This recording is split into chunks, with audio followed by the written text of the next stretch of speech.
الحقيقة أني سألت نفسي سؤال في هذا الصباح المبارك باكرا. قلت يا ترى مين اللي دخل عند التاني؟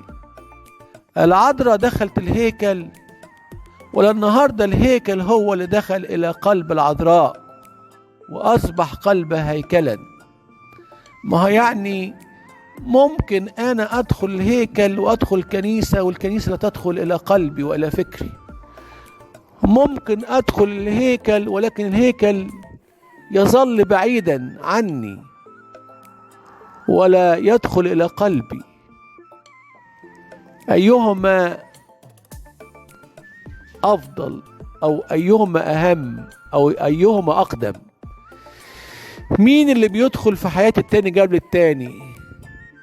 أنا ممكن أدخل هيكل من قبل ما أدخل هيكل، أدخل كنيسة قبل ما أدخل كنيسة. ده أنا ممكن أكون أنا كنيسة متحركة.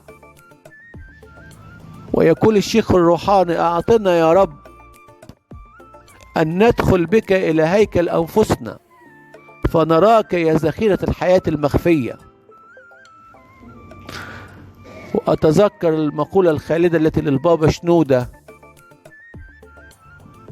ظللت عمرك تخدم بيت الرب، فمتى أراك تخدم رب البيت؟ يعني العذراء لما دخلت الهيكل دخلت بأعماقها، لم تدخل بجسدها.